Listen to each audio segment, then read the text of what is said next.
इसलिए बार बार कहता हूं कि आपके दौर में आप कोई बात को सोचें और उस बात को आप इंप्लीमेंट करें, समाज में जागृत कर दें और उसके ऊपर एक्शन भी हो जाए।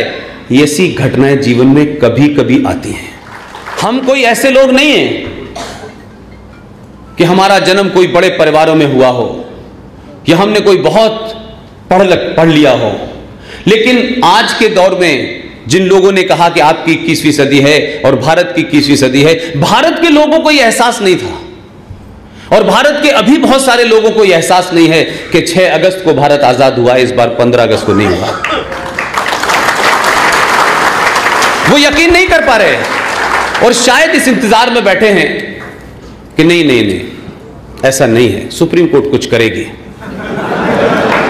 वो इस इंतजार में बैठे हैं, उन्हें अभी भी अपने होने का और इस सच्चाई को एक्सेप्ट करने का कि एक जघन्य अपराध हुआ था, उस अपराध को सिर्फ सही किया गया है। कि हमारे मन में जो था कई सौ सालों से, हम चाहते तो थे लेकिन ये यकीन नहीं था कि हमारे सामने भी ऐसा हो जाएगा। और जब वो हो गया तो हम उसके मैसेज को कम समझ रहे हैं, उस बात को दूसरे तरीके से प्रोपेगेट ज्यादा कर रहे हैं। कहा कि आप जो करके जाएंगे इतिहास उन्हीं डेट को पढ़ेगा। जो लोग सरदार पटेल को भुलाना चाहते थे और इस देश में 300 से ज्यादा स्कॉलरशिप, खेल की स्कॉलरशिप, वो कौन सा खेल उन्होंने खेला था जिससे इस देश में खेलों का सबसे बड़ा पुरस्कार राजीव गांधी खेल रत्न। अब आप सोचिए थोड़ी देर के लिए, ये हमारी कमजोरी थी।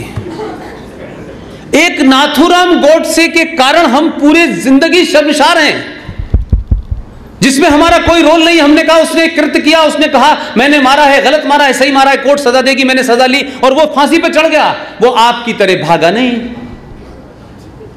लेकिन जिनके नाम से राजीव गांधी खेल रत्न हैं, उन्होंने खेल क्या था कि इंदिरा गांधी की जब हत्या हो गई थी तो भारत के राष्ट्रीय चैनल दूरदर्शन पे वो अवतरित हुए और पहली बार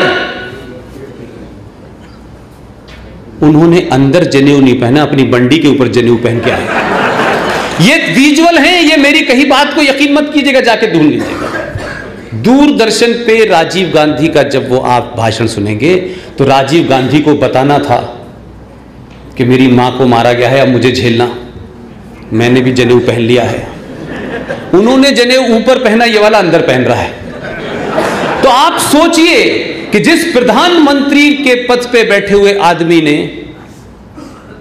दूरदर्शन के ऊपर आकर के यह कहा हो कि जब कोई बड़ा पेड़ गिरता है तो थोड़ी जमीन हिल जाती है, उस जमीन के हिलने में देश भर में हजारों और दिल्ली में 350 सिखों का कत्ल को जस्टिफाई किया गया। उस आदमी के नाम से खेल रत्न है। इस खेल के अलावा कौन सा ऐसा खेल खेला कि ना सिर्फ उनको इस बात से नवाजा गया कि राजीव गांधी खेल रत्न दिया जाएगा, उनको भारत रत्न भी दिया गया। ये पूछा किसी ने कि कौन सा राजीव गांधी का ऐसा कंट्रीब्यूशन था कि उन्हें भारत रत्न भी मिला। और आपकी विचारधारा के और राष्ट्रवादियों में से कोई अगर कोई बात कह दे, ओहो, शाम तक माफी मलवाती पड़ती है, पूरा देश आपके पीछे लग जाता है। देखिए इसने क्या कह दिया साध्वी प्रज्ञा ने। अरे जो तुमने साध्वी प्रज्ञा को दिया था वही लौटा रही है, उसने क्या कह दिया। तो मैं लार्जर कॉन्टेक्स्ट में यह कहना चाहता हूं, मैं संविधान के अंदर एक धारा है। जो लोग ये कहते हैं नहीं नहीं संविधान हमने लिखा है, ये संविधान के निर्माता हैं, होंगे। उसी संविधान में एक धारा है 333, ट्रिपल तलाक नहीं, 333, 333। इस धारा पे कभी सुना आपने?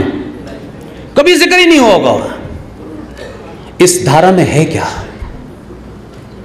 और यह सवाल इसलिए मैं पूछना चाहता हूं कि इससे दो चीज का पाखंड पता चलेगा कि अगर यह संविधान भारत के निर्माताओं ने बनाया गया जैसा कि दावा किया जा रहा है, लेकिन जो बात मैं आपसे कन्वे कर चुका हूं, उसे मेरी बात को यकीन करें न करें, मैंने कहा कि government of India independence act 1935 की कॉपी ले लीजिए आर्काइव से, फोटो कॉपी करा लीजिए और भारत के संविधान को लेकर बैठ जाइए। 80% फोटो कॉपी है, यह बात मैं आपको बता रहा हूं, कोई दावा नहीं है मेरा, कोई इंटरप्रिटेशन नहीं है। लेकिन सवाल यह है कि धारा 333, यह धारा क्या है? यह धारा बड़े कमाल की है साहब। इस धारा के तहत जो अंग्रेज यहां आए थे, वो अंग्रेज राज किया उन्होंने, और फिर जाने से पहले चाबी अपने हिंदुस्तानी अंग्रेजों को देके चले गए। ये जो 333 का जो प्रोविजन है, ये इस पाखंड को एक्सपोज कर देगा कि इस संविधान को बनाने वाले सभी भारतीय थे और ये संविधान पूरा हमने बनाया है। उसमें कहा गया कि जो अंग्रेज आए थे, उन्होंने राज किया, वो चले गए, लेकिन बहुत लोअर लेवल पे भी अंग्रेज छोटे छोटे अफसर थे, उनके इस देश की महिलाओं से जायज और नाजायज संबंध हुए। कोई बहुत बड़े उसकी बात नहीं है, वो भी चले गए। यह कहा गया कि उन महिलाओं से होने वाली संतानों को भारत में एंग्लो इंडियन कहा जाएगा, एंग्लो इंडियन कहा जाएगा।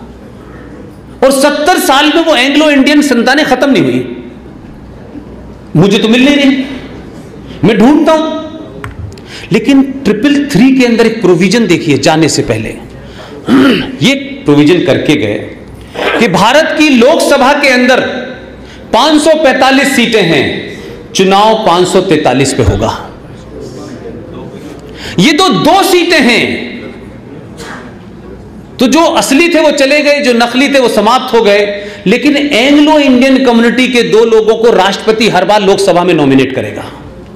ये किसके नुमाइंदे हैं? ये दोनों एंग्लो इंडियन किसके लिए जवाबदेह हैं? आप तो अपने एमपी से पूछते हैं ना, हमने वोट दिया है, आप उसका कॉलर पकड़ते हैं। तो लोकसभा में नॉमिनेट होने वाले ये 2 एंग्लो इंडियन के लोग हैं। ये प्रोविजन कब आया और भारत के किस ज्ञानी संविधान को लिखने वाले ने यह कहा कि इसको शामिल कर लो? और चलिए मैंने माना, लेकिन आज तो 2019 हो गई। इस देश में हजारों जातियां ऐसी हैं, और जिस राज्य में की राजधानी में मैं हूं, यहां तो हजारों जनजातियां हैं जिन्होंने या जिनकी कबीलों के लोगों ने, उस जातियों के सरदारों ने कभी पार्लियामेंट देखी नहीं है। कम से कम वो हजारों लाखों लोगों की नुमाइंदगी करने के लिए उनमें से कोई नॉमिनेट नहीं होना चाहिए था? ये एंग्लो इंडियन को ढूंढ ढूंढ के कहां से लाया जाता है, और इस पे चर्चा नहीं होती कि इसको बंद होना चाहिए, या तो ये प्रोविजन खत्म होना चाहिए, या ये एंग्लो इंडियन की जगह इस देश में उन लोगों को 2 सीटों पे नॉमिनेट करना चाहिए जो भारत में सबसे कम जनसंख्या में है। और उसमें मेरी सजेशन है, सरकार माने या न माने, मैं तो सजेशन ही दे सकता हूं। भारत के गृह मंत्री ने आर्टिकल 35 और 370 की जब चर्चा हो रही थी, तो जो बात इस देश के लोगों को बताई नहीं गई थी, तो बताने से ज्यादा मैं समझता हूं मेरी और आपकी जिम्मेदारी थी कि हम तमाम चीजें पढ़ते हैं, वो दिन और वो डेट हमने क्यों नहीं याद रखी, इसकी भी चर्चा मैं लगातार लोगों से कर रहा हूं। तो गृह मंत्री तक शायद ये बात पहुंच गई। 22 फरवरी 1994, 1994, 22 फेब, देश में कांग्रेस की सरकार थी, प्रधानमंत्री पीवी नरसिम्हा राव थे। भारत की पार्लियामेंट में ज्वाइंट सेशन में एक प्रस्ताव पारित हुआ। यह प्रस्ताव आरएसएस और बीजेपी का नहीं था कि इनको साहब पाकिस्तान से दुश्मनी थी। उस प्रस्ताव में सिर्फ यह कहा नरसिम्हा राव ने कि भारत और पाकिस्तान के बीच में कश्मीर एक विवाद है। अब नरसिम्हा राव के गुरु थे अटल जी, ये तो पता ही है आपको। तो ऐसी जगह अटल जी तो बड़ा लंबा पॉज लेते थे, इतनी देर में तो कोई कहीं से कहीं चला जाता था। लेकिन नरसिम्हा राव ने सार्वजनिक तौर में कहा कि मेरे राजनीतिक गुरु अटल जी हैं, लेकिन अपने गुरु से सही टाइम पे पॉज ले लिया उन्होंने और कहा कि कश्मीर एक मुद्दा है भारत पाकिस्तान के बीच में, यही एक विवाद है। और विवाद सिर्फ इतना है जो पॉज के बाद बोले तो बहुत सारे लोग जो पहले वाले सेंटेंस पे इतने खुश हुए कि लगा कि वो पार्लियामेंट की बेंचेस पे खड़े होने वाले थे, वो बेचारे आधे ही खड़े हुए थे ताली बजाते बजाते। नरसिम्हा राव ने अपने उस प्रस्ताव में जो दूसरी लाइन जोड़ी, उसके बाद ऐसा सदमा बैठा कि लोग ताली बजाना भूल गए, लेकिन वो प्रस्ताव पारित हो गया। और दूसरी लाइन ये थी कि दोनों के बीच में विवाद है, कश्मीर विवाद है, और विवाद सिर्फ इतना है कि जिस जम्मू कश्मीर के इलाके पे पाकिस्तान ने कब्जा कर रखा है वो हमें वापस लेना है, सिर्फ इतना ही विवाद है।